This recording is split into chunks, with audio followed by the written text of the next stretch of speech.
who tanks probably like a minute or so before deciding to rip it all in for 3k.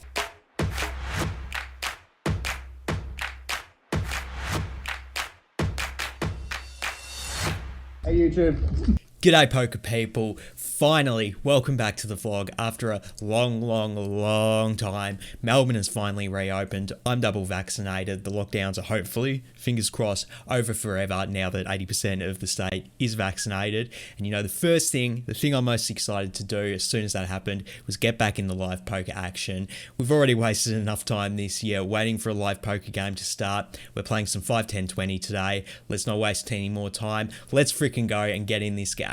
I know a lot of you have been hounding me to play some higher stakes games, so we're doing it today, baby. I'm in for 2k in this 5, 10, 20 game. One of the hands doesn't have the straddle on, and in addition to the 5, 10, 20 game, we're also doing $25 bomb pots every time there's a monotone flop. So yeah, safe to say this is definitely a bigger game than I've played in the past on the vlog, so wish me luck, and let's get in this game. Alright, let's kick this thing off with some 5, 10. The action folds to my small blind with Queen 10 offsuit. I raise it up to 45 bucks, and then I get a call from a loose aggressive big blind. So heads up to a flop of King 8-5 with 2 clubs. We don't have much equity on this board and a little bit of showdown value, so I check it over to the loose aggressive opponent who goes ahead and checks back pretty quickly. So we see a turn which is the 9 of hearts. Great turn, does give us a gut shot and a bit of extra equity. So I decide to start semi-bluffing. Don't think my opponent has too many King X hands in their range when they check back the flop. So I go ahead and bet 75 and then they call pretty quickly. Not exactly what we wanted, but we do get to see a river which is a 7 of hearts. So unfortunately we don't get there, but kind of want to keep bluffing it at this one. Being that we have the 10 of hearts ourselves, we know it's less likely the opponent has a flush. So I go ahead and decide to bluff with it. I go ahead and make it 200, and then the big blind tanks maybe 5 seconds before laying the hand down. So let's go back into the poker. Already pulling off a successful bluff. Let's keep the momentum going with this next hand. Got the $20 straddle on for this hand, and it stays on for the rest of the vlog, so we are definitely playing some higher stakes today. And then a short stack under the gun player goes ahead and rips it all in for 170, and then I'm in middle position and I look down at my favorite hand in all of poker. Let's freaking go, pocket aces, and they're red. I go ahead and 3-bet it to 400 here, although I will say I do think there might be some merit to trapping in a spot like this, induce raises from weak hands and more aggressive opponents behind, but can't go wrong by 3-betting aces, right? So I go ahead and make it 400, and then the loose aggressive opponent from the previous hand goes ahead and rips it all in for 1,800. Let's freaking go. The action folds back round to me. I'm going to go ahead and call with pocket aces here. I think that's the best play. And then the cutoff shows us ace king of spades, so sick cooler for them. The under the gun player shows ace 8 offsuit, so we are a massive favourite against both these opponents since we're blocking a lot of their outs. Can we hold? We've got the live run out on the vlog. Can we hold? We're running it one time since we're multi-way. Let's see the flop. Pretty good flop for us so far. We do have to fade the 2 king outs though, but we don't see any spades, which is great. No 8s either. Just have to fade the king, and we do it. Let's freaking go. 6 of spades on the river, and we are going to scoop both these opponents. 3.2k pot. Welcome back to Poker Lee Bets. Let's freaking go.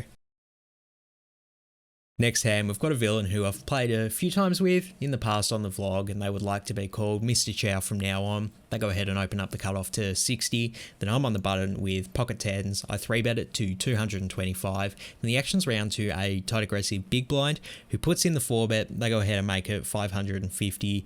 Mr. Chow folds. The action's back on me here, and this really is one of those spots where I don't mind any 3 of the options. Could just go ahead and get it all in here, being that it's a bit of a looser 4-bet dynamic with the cutoff versus button versus big blind. But given that I've given the opponent a tight aggressive label, I think their range is going to be a bit stronger than typical, so I really wouldn't like stacking off with 10s here. So if that's the case, I do put my opponent on a tight range, and we're only 2k effective. I actually honestly think there's a lot of merit to just folding pre-flop. But having said that, getting a great price to see a flop, try and set mine in position. So I do decide to throw in the call, although I will say if I'm flatting here with 10 sometimes, I'm going to have to be flatting here with pocket aces a lot as well. So we go heads up to a flop of ace queen 4 rainbow. That's a pretty trash flop for 10s, and things get even worse because the opponent goes ahead and c-bets 300, and even though we're getting a great price to call in position, can't be doing it with pocket 10s, so I go ahead and put that hand in the muck. So we're playing 7-handed at this point, and I'm under the gun with ace-7 offsuit. Pretty trivial fold, right? Well, I decided to open it. Definitely a bit undisciplined, to be 100% honest, but whatever the case, I made it 50, and then a loose aggressive middle position calls, as does Mr. Chow in the straddle. So we go 3 ways to a flop of ace-6 rainbow. So getting rewarded for our fishy play, we do flop trips. The action checks to me, I go ahead and c-bet 50, then the cutoff calls and the straddle folds.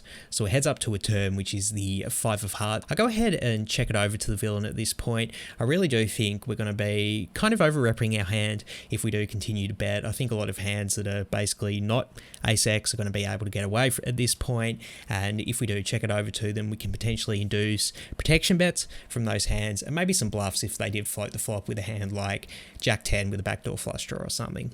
So I go ahead and check it over to the opponent, and they go ahead and bet 140. Our plan work, we can call this bluff. I throw in the call, and we heads up to the river, which is the 3 of hearts. Pretty big brick river for us, so I go ahead and check it over to the opponent again. Then they go ahead and bet 250. The thought of check raising did run through my head briefly. I do think there are going to be some potential hands like pocket 8s and pocket 9s in my opponent's range, but the thing is, I think a lot of those are going to be folding to a check raise, and if that's the case, then I'm literally only getting called by hands that have me outkicked or are full houses. So I just decide to throw in the call, and then the opponent shows pocket 8s. So there you go. It is one of the hands that potentially might have called a check raise, but whatever the case, I'm stoked. We're raking in another pot. Let's go.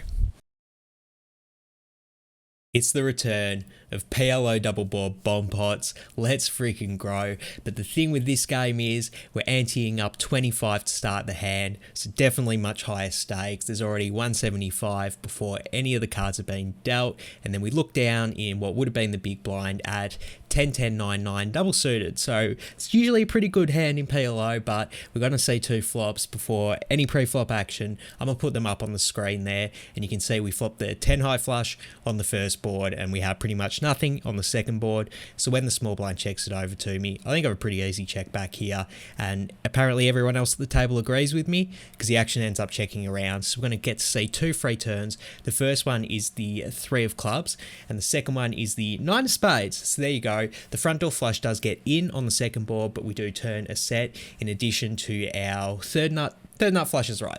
So I go ahead, when the action checks to me, I still go ahead and check it here, just being out of position to 5 people still. I think there's going to be a lot of opportunity for me to check raise and just try and deny equity to people who try to bet off worse hands like 2 pair or a weak spade flush or something.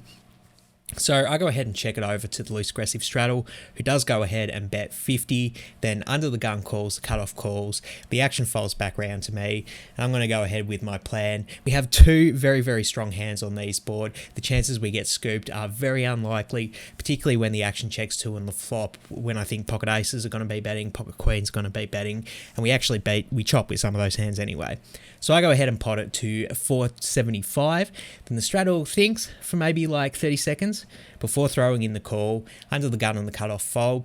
So we are heads up in this double board PLO bomb pot. The first river is the 2 of diamonds, the second river is the 8 of diamonds. So it doesn't really change the board texture at all. I think it's a good spot to go ahead and pot it yet again. Basically just trying to get my opponent to fold if they do have a weak spade or something like that decide to call on the turn.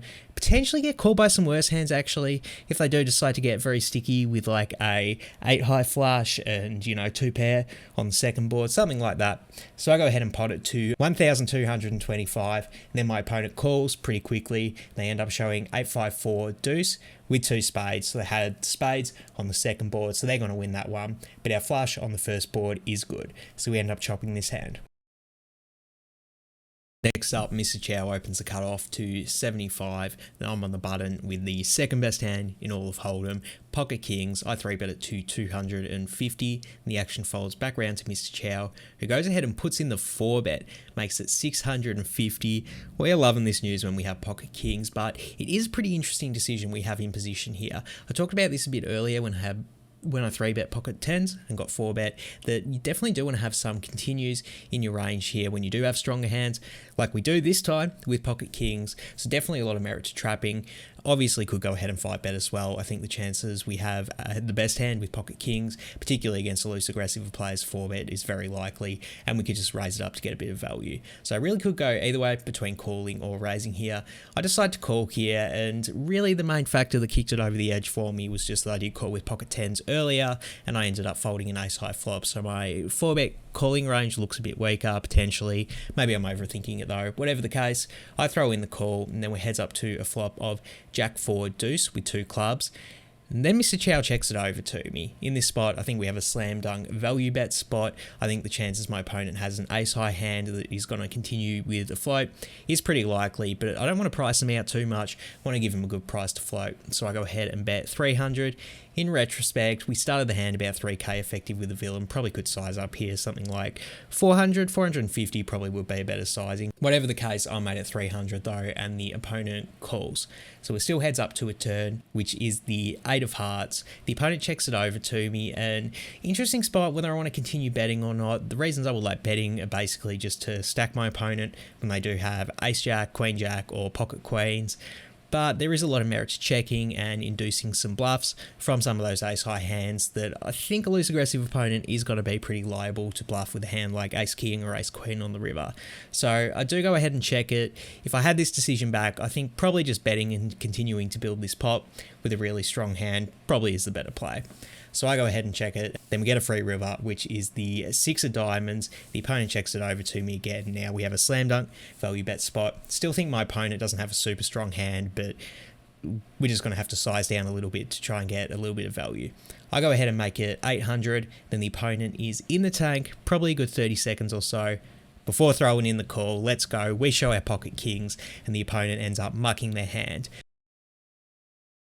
This next hand, we have a bit of deja vu because Mr. Chow opens a cutoff again, but this time to 60, and I'm on the button, and it's deja vu. I've got pocket kings yet again. Let's freaking go. I'm blessed to have kings twice in this session. I go ahead and 3-bet it up to 225 again, and then a loose aggressive small blind decides to cold call, and the action's back around to Mr. Chow, who calls as well. So we're 3 ways to a flop of king 8-5 rainbow. Yeah, we're running pretty hot this session. We flop top set after 3-betting kings. Let's freaking go. The action checks to me. I go ahead and bet 250 for value. Is probably the word I would use in this instance. And then the small blind calls, as does Mr. Chow in the cutoff. So we're still 3 ways to a turn. We still have top set. The turn is the 9 of clubs. The action checks to me yet again. Definitely going to continue to bet my top set for value here. I go ahead and make it 800, trying to size up a bit. Let's see if we can get stacks in on the river. And then the small blind folds. The action's back around to Mr. Chow in the cutoff, who tanks probably like a minute or so before deciding to rip it all in for 3k. I'm somewhat concerned he can have a 6-7 offsuit. It's definitely a possible hand in his range, but not concerned enough to be folding top set. I throw in the call. As soon as I do, Mr. Chow asks if I have pocket kings. Definitely not going to lie to the man. I tell him yes, and he's like, oh, I'm drawing dead. So we end up running at once, and I end up scooping this over 7,400 pot. God damn, it's good to be back in some live poker action. What a session so far. We've won numerous big pots, and we've got one final big pot before the session wraps up, and what a way to kick it off. I wake up under the gun with pocket aces. I go ahead and raise it up to 50. Then the button calls. Mr. Chow's in the straddle, and he goes ahead and 3-bets it to 250. Yes! When the action's on me, I think we have a slam dunk decision to go ahead and 4-bet here. I don't like trapping in multi-way scenarios anyway. Let's try and get heads up with Mr. Chow, who likely has a pretty strong hand in an under the gun versus straddle dynamic. So I go ahead and 4-bet it to 600. The button folds. Then Mr. Chow tanks for maybe like 20 seconds before going ahead and putting in the 5-bet. He goes ahead and makes it the good old 2x 5-bet to a 1,200. Now the action's back on me, and this is where the hand starts to get pretty interesting. We are about 5k effective with Mr. Chow, so we could go ahead and rip it all in. The problem with that is it's going to be like pretty obvious we have aces when we go ahead and 6-bet shove for over 250 straddles. So might be a bit too obvious, and then we can induce hero folds from pocket queens. Maybe even pocket kings wouldn't be that likely to get it in for that much. So I think maybe because of that, probably a good spot to mix in the slow play and just call, particularly when we do have position and we're going to be able to get it all in with those hands on most flops anyway. So I decided to slow play here. If you disagree with that, hop in the comments, let me know. But regardless, we are heads up in this 2.4k pot to a flop of King Jack 8 Rainbow. Now, I actually hate this flop, to be 100% honest with you. I think the chances Mr. Chow has a very strong hand like pocket kings. Very, very likely when he goes ahead and 5-bets my under the gun 4-bet. He might have some combinations of ace king, and there's always a chance that we're chopping as well. But I am pretty concerned to see a king high flop, in all honesty. Also because even if he does have a hand like pocket queens, then he's probably just going to go ahead and fold to any further action, and pocket jacks beats us as well.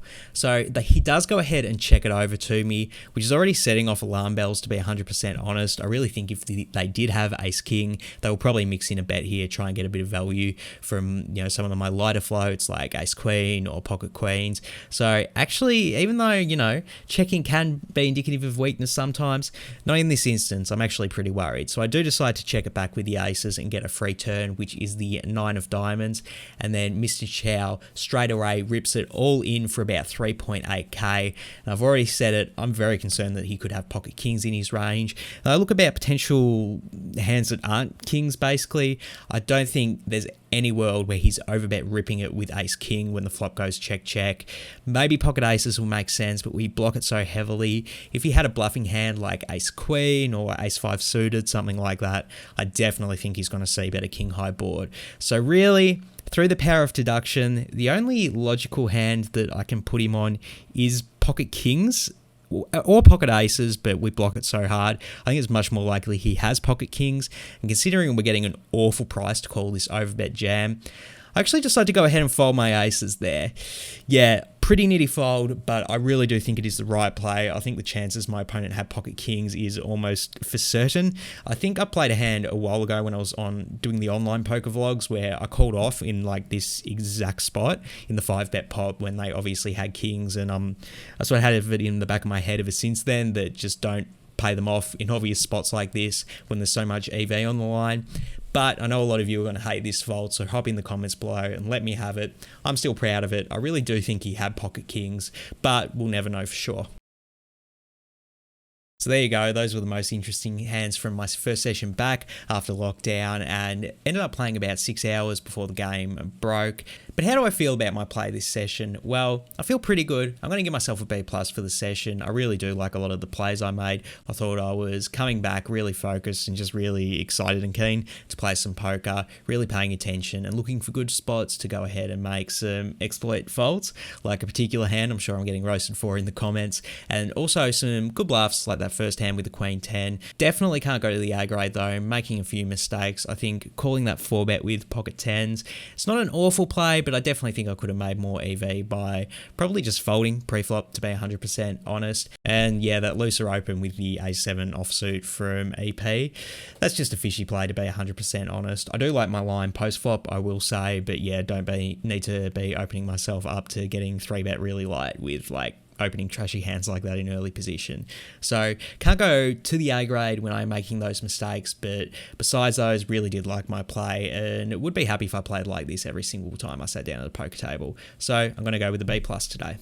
So that's going to wrap it up for today. Thank you for sticking all the way to the end of the vlog. That really does help my channel's analytics, and I do appreciate it. I'm back in the mix of things. I'm playing live poker games, and I'm going to be putting more vlogs out. I do apologise for my absence during the lockdown. There just wasn't much I could do. I couldn't be getting new content. I was playing a bit of online poker, but I know the live poker vlogs are definitely more popular, so I really wanted to just focus my energy on playing online, grinding hard, improving my poker game, and now that we're back in the live poker grind, it's time to get things back working with the vlog again. Super excited to get more content out with you, but there's definitely a lot to look forward to coming forward in this channel, so make sure you hit that subscribe button and drop a comment below. Let me know what you think about some of these plays. In terms of results from the session, I only bought in for the one bullet, in for 2,000, ended up cashing out for 6,600, so definitely a very nice result on the session, and I'm not complaining.